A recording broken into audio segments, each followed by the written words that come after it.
नमस्कार दोस्तों, आज दशहरे का पर्व है और इस पर्व पर हम दशहरे के विभिन्न स्वरूप के बारे में जानेंगे। दशहरा शब्द की उत्पत्ति संस्कृत भाषा के शब्द संयोजन दस व हरा से हुई है, जिसका अर्थ भगवान राम द्वारा राक्षस राज रावण के 10 सिरों को काट उसकी मृत्यु के रूप में आतंक की समाप्ति से है। इस कारण इस दिन को विजयदशमी अर्थात न्याय पर अन्याय की विजय के रूप में भी मनाया जाता है। दशहरे के पूर्व हर वर्ष शारदीय नवरात्र के समय मातृ रूपिणी देवी नवधान्य सहित पृथ्वी पर अवतरित होती हैं। क्रमशः शैलपुत्री, ब्रह्मचारिणी, चंद्रघंटा, कुष्मांडा, स्कंदमाता, कात्यायनी, कालरात्रि, महागौरी व सिद्धिदात्री रूप में माँ दुर्गा की लगातार 9 दिनों तक पूजा होती है। ऐसी मान्यता है कि नवरात्र के अंतिम दिन भगवान राम ने चंडी पूजा के रूप में माँ दुर्गा की उपासना की थी और माँ ने उन्हें युद्ध में विजय का आशीर्वाद दिया था। इसके अगले दिन दशमी को भगवान राम ने रावण का अंत कर उस पर विजय पाई। तभी से शारदीय नवरात्र के बाद दशमी को विजयदशमी के रूप में मनाया जाने लगा। भगवान राम ने रावण को युद्ध में परास्त कर दिया। इसके बाद से प्रतिवर्ष अश्विन मास की शुक्ल पक्ष की दशमी को यह पर्व मनाया जाता है। इस दिन पूरे देश में रावण का पुतला जलाया जाता है। इसी परंपरा के साथ दशहरे का समापन होता है, लेकिन देश के विभिन्न हिस्सों में इस पर्व को मनाने के तरीके भी अनेक हैं। आइए जानते हैं रोहिड़ा का दशहरा कैसे मनाया जाता है। आमतौर पर रावण, मेघनाथ और कुंभकर्ण के पुतले सूर्यास्त के बाद ही जलाए जाते हैं, लेकिन राजस्थान के माउंट आबू से 50 किलोमीटर दूर रोहिणी देश का इकलौता ऐसा स्थान है जहां रावण रात के 12 बजे तक जलता है। इसके पीछे यहाँ के लोगों की सदियों पुरानी धार्मिक आस्था जुड़ी हुई है। दरअसल रावण को अहंकार का प्रतीक माना जाता है। रावण ब्राह्मण था और प्रकांड विद्वान भी।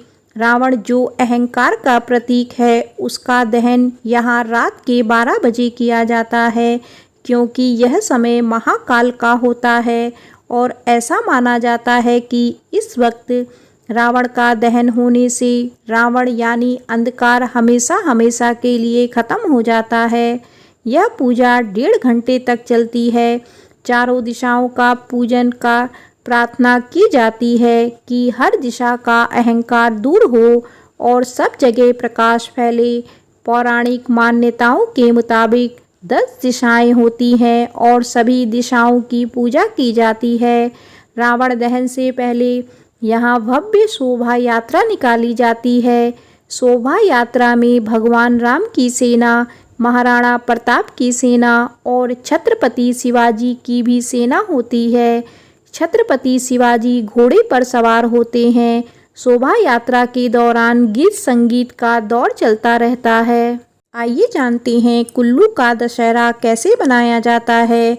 हिमाचल प्रदेश के कुल्लू का दशहरा सबसे अलग और अनोखे अंदाज में मनाया जाता है। यहाँ इस त्यौहार को दशमी कहते हैं। अश्विन महीने की 10वीं तिथि को इसकी शुरुआत होती है। कुल्लू का दशहरा परंपरा, रीति रिवाज और ऐतिहासिक दृष्टि से बहुत महत्व रखता है। जब पूरे भारत में विजयदशमी की समाप्ति होती है, उस दिन से कुल्लू की घाटी में इस उत्सव का रंग और भी अधिक बढ़ने लगता है। कुल्लू में विजयदशमी मनाने की परंपरा राजा जगत सिंह के समय से चली आ रही है।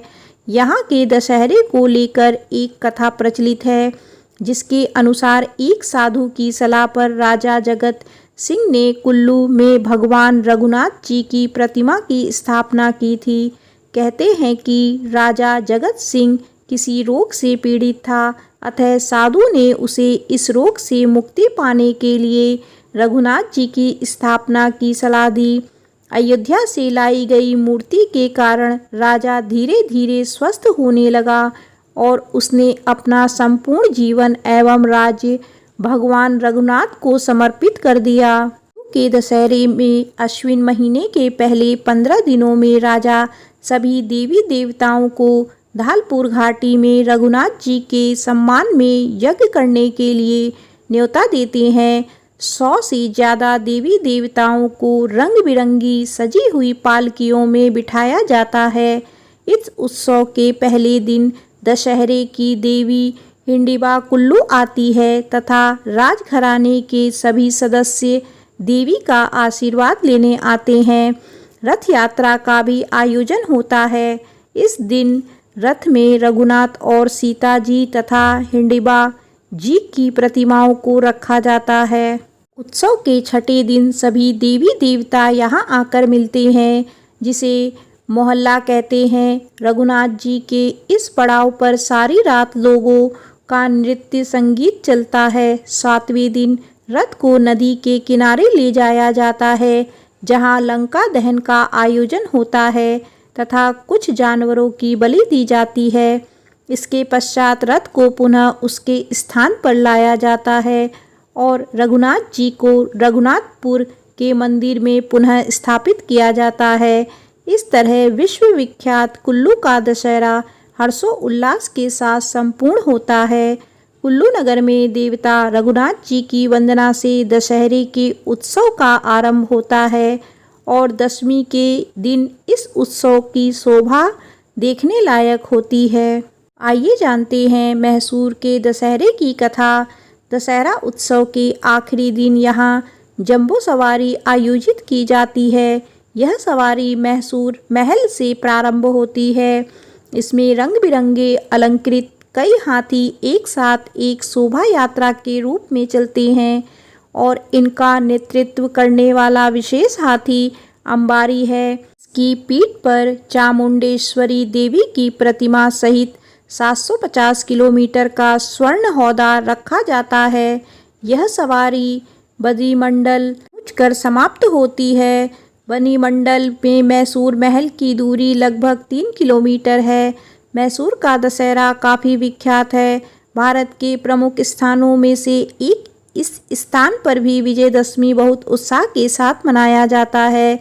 मैसूर का दशहरा ऐतिहासिक, धार्मिक, संस्कृति और आनंद का अद्भुत सामंजस्य प्रस्तुत करता है।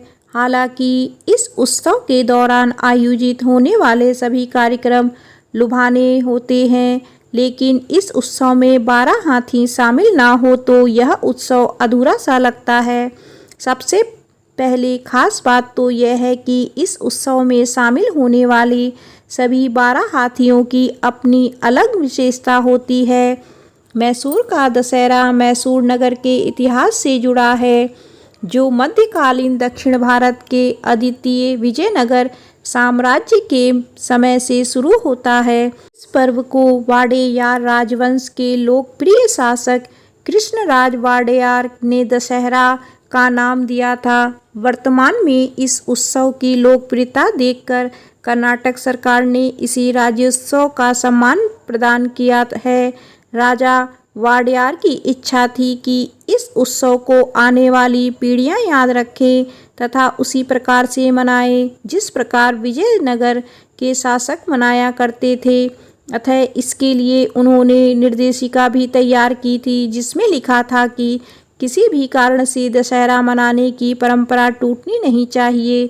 कहा जाता है कि दशहरे से ठीक एक दिन पहले राजा के पुत्र नंजाराजा की मृत्यु हो गई थी, परंतु फिर भी राजा वाडेयार ने बिना किसी अवरोध के दशहरा उत्सव का आयोजन किया और अपनी परंपरा को कायम रखा तथा इसके बाद वाडेयार राजघराने के वंशजों ने भी इस परंपरा को जीवित रखने की कोशिश जारी रखी।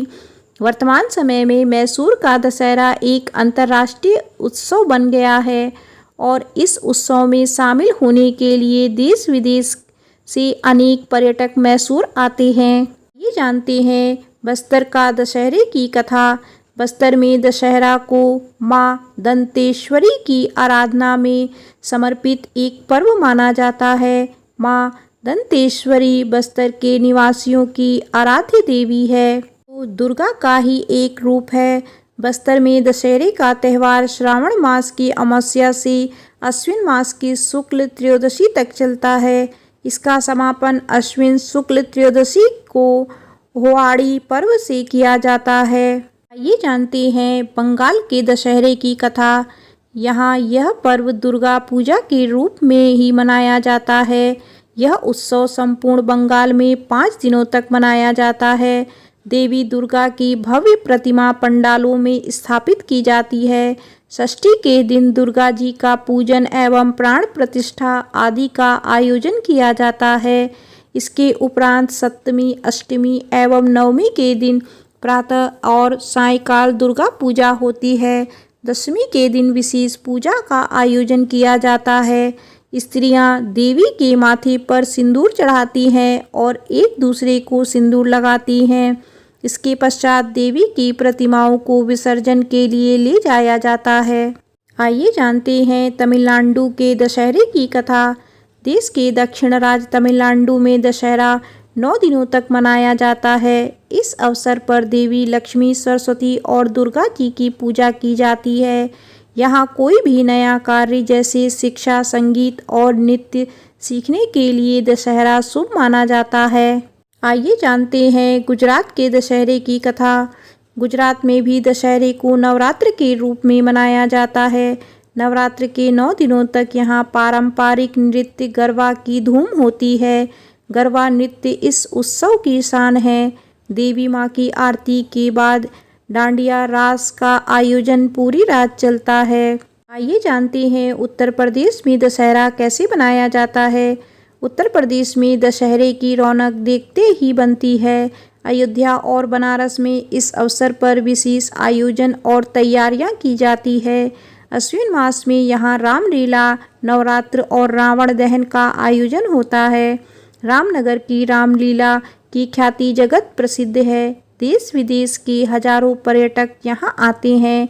बनारस में नवरात्र की छठा निराली है। घट स्थापना से शुरू हुआ यह उत्सव 10 दिन तक चलता है। मंदिरों में दुर्गा पूजा के लिए सुसज्जित पंडाल बनाए जाते हैं। इनमें देवी के 9 स्वरूपों की स्थापना की जाती है और 9वें दिन उन्हें गंगा में विसर्जित कर दिया जाता है। 10वें दिन रावण के पुतले का दहन समारोह होता है। ये जानते हैं कश्मीर में दशहरा कैसे मनाया जाता है। कश्मीर में सनातन धर्मी इस पर्व को विशेष महत्व देते हैं। नवरात्र के उपवास का विधान तो है ही, साथ ही नवरात्र में माँ भवानी के दर्शन की भी अटूट परंपरा है। जम्मू के कटरा स्थित वैष्णो धाम में इन दिनों विशेष रौनक रहती है।